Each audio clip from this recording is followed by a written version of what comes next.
নমস্কাৰ চাবলৈ আৰম্ভ কৰিছে নিউজ প্লাছ আসাম ইউটিউব চেনেলটো আৰু এই মুহূৰ্তত আজিৰ দিনটোৰ ৰাজ্যখনৰ লগতে ভাৰতবৰ্ষৰ বিভিন্ন প্ৰান্তৰ পৰা একেলগে কেইবাটাও জৰুৰী খবৰ লৈ আহিছো যিকেইটা খবৰ আপুনি আৰু মই জনাটো অত্যন্ত দায়িত্ব আৰু এনে ধৰণৰ খবৰসমূহ নিত পাই থাকিবলৈ আমাৰ এই চেনেলটি সাবস্ক্ৰাইব কৰি ভিডিঅ'টিত একোটা লাইক কৰিবলৈ নাপাহৰিব।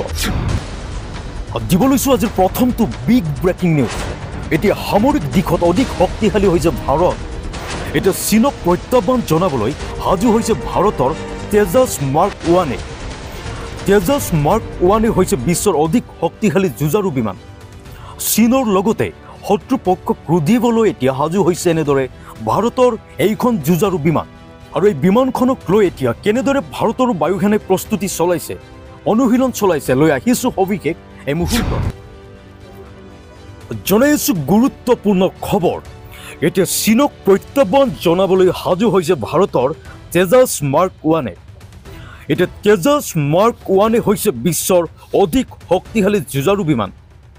চীনৰ লগতে শত্ৰুপক্ষক এতিয়া ৰুধিবলৈ সাজু হৈছে তেজাছ মাৰ্ক 1।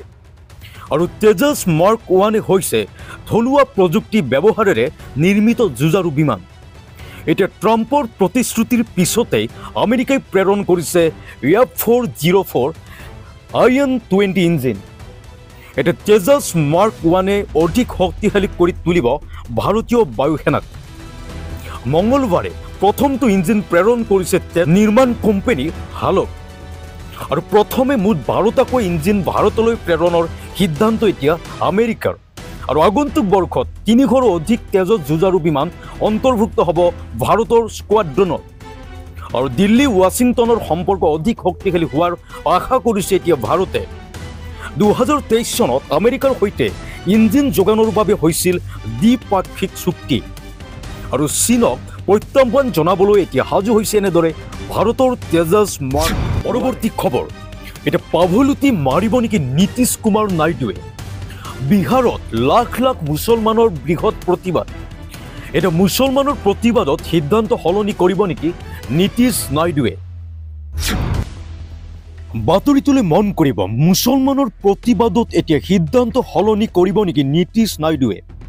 আজি বিহাৰৰ পাটনাত লাখ লাখ মুছলমানে সাব্যস্ত কৰিব। আৰু আজি বিহাৰৰ পাটনাত লাখ লাখ মুছলমানে সাব্যস্ত কৰিছে প্ৰতিবাদ। প্ৰতিবাদেৰে বিজেপিৰ মিত্ৰদল জেডিইউ আৰু টিডিপিক প্ৰেৰণ কৰিব বাৰ্তা।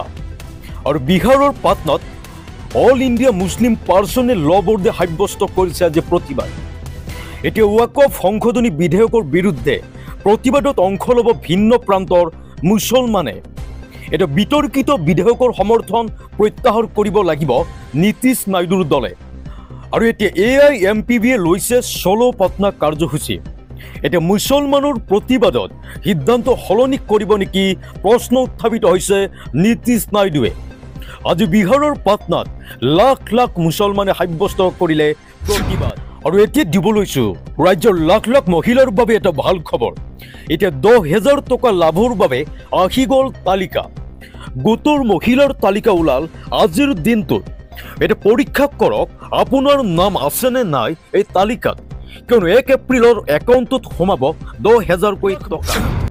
এতিয়া লাখ লাখ মহিলাৰ বাবে আহি পৰিছে ভাল খবৰ। 10,000 টকাৰ লাভৰ বাবে ওলাল তালিকা। এতিয়াই এই তালিকাত পৰীক্ষা কৰক আপোনাৰ নাম আছেনে নাই। এতিয়া প্ৰতিগৰাকী মহিলাৰ একাউণ্টত সোমাব প্ৰথম কিস্তিৰ 10,000 টকা। বিহালী সমষ্টিৰ পৰা আৰম্ভ হ'ব এই বিতৰণ প্ৰক্ৰিয়া। বাছনিভুক্ত মহিলাৰ নাম ফোনযোগে ঘোষণা কৰিব ৰাজ্য চৰকাৰে। যদিহে 10,000 টকাটো ভাল কামত ব্যৱহাৰ কৰে আকৌ পৰৱৰ্তী সময়ত পাব 25,000কৈ টকা। আৰু মুখ্যমন্ত্ৰী ডক্টৰ হিমন্ত বিশ্ব শৰ্মাই কৰিলে ডাঙৰ ঘোষণা। দিবলৈছো পৰৱৰ্তী খবৰ। দিলৱাৰ হুছেইন মজুমদাৰৰ ক্ষেত্ৰত এতিয়া আৰক্ষীয়ে উলংঘা কৰিছে নিয়ম। এতিয়া আইন উলংঘা কৰি আৰক্ষীয়ে গ্ৰেপ্তাৰ কৰিছে নেকি দিলৱাৰ হুছেইন মজুমদাৰক? জনাইছো আজিৰ দিনটোৰ এটা অতিকৈ চৰ্চিত খবৰ। এতিয়া আইন উলংঘা কৰি আৰক্ষীয়ে গ্ৰেপ্তাৰ কৰিছে নেকি দিলৱাৰ হুছেইন মজুমদাৰক? দিলৱাৰ হুছেইন মজুমদাৰৰ ক্ষেত্ৰত এতিয়া আৰক্ষীয়ে মানি চলা নাই নেকি নিয়ম?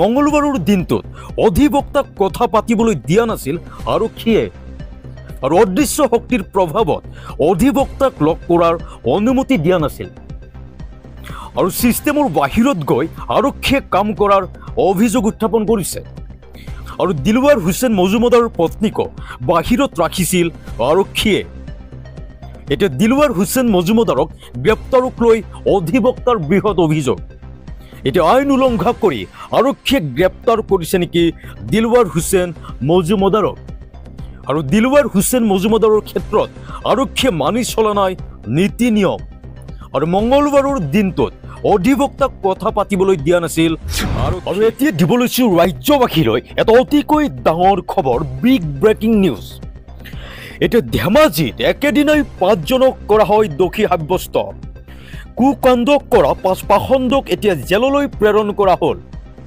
চেন্নাই চাংমাইক 6 বছৰ লালাবাবু কৰ্মকাৰক 15 বছৰ আৰু দীপকক 20 বছৰ আনহাতে তিলক শইকীয়াক 20 বছৰ সাক্ষীচৰণ বিশ্বাসক 30 বছৰৰ কাৰাদণ্ড বিহা হ'ল এটা অতিকৈ ডাঙৰ খবৰ ধেমাজিত একেদিনাই 5জনক কৰা হয় দোষী সাব্যস্ত চেন্নাই চাংমাইক 6 বছৰ লালাবাবু কৰ্মকাৰক 15 বছৰ আনহাতে দীপকক 20 বছৰ তিলক শইকীয়াক 20 বছৰ সাক্ষীচৰণ বিশ্বাসক 30 বছৰৰ কাৰাদণ্ড বিহা হ'ল আৰু এই 5টা গোচৰৰ 4টাই চাৰিটাকেই পোস্কো আইনৰ অধীনত গোচৰ ৰুজু কৰা হৈছে আৰু ধেমাজি জিলাৰ সত্ৰ ন্যায়াধীশ কৌশিক হাজৰিকাৰ আদালতে দিয়ে এই গুৰুত্বপূৰ্ণ ৰায়দান সাক্ষীচৰণে 2021 চনতে কুকাণ্ড কৰিছিল 2 গৰাকী নাবালিকাৰ সৈতে আৰু তিলক শইকীয়াই 2023 চনতেই নদীৰ পাৰত এগৰাকী নাবালিকাৰ সৈতে কৰিছিল কুকাণ্ড দীপকে কৰিছিল 2024 চনতে বিয়াৰ পৰা উভতি অহা এগৰাকী নাবালিকাৰ সৈতে কৰিছিল ভয়ংকৰ কুকাণ্ড আনহাতে চেন্নাই চাংমাই 2023 চনতে নাবালিকাৰ সৈতে কৰিছিল কুকাণ্ড লালাবাবু কৰ্মকাৰে 2017 চনতে পথাৰত কাম কৰি থকা এগৰাকী মহিলাৰ সৈতে কৰিছিল কুকাণ্ড পৰৱৰ্তী খবৰ এতিয়া বিটিআৰত অধিক শক্তিশালী ৰূপত দেখা পোৱা গ'ল বিজেপি কুমাৰীকাটাত বিজেপিত যোগদান কৰিলে 5 শতাধিক লোকে এতিয়া কংগ্ৰেছ এৰি বিপিএফ এৰি লোক বিজেপিলৈ ৰাওনা কৰা দেখা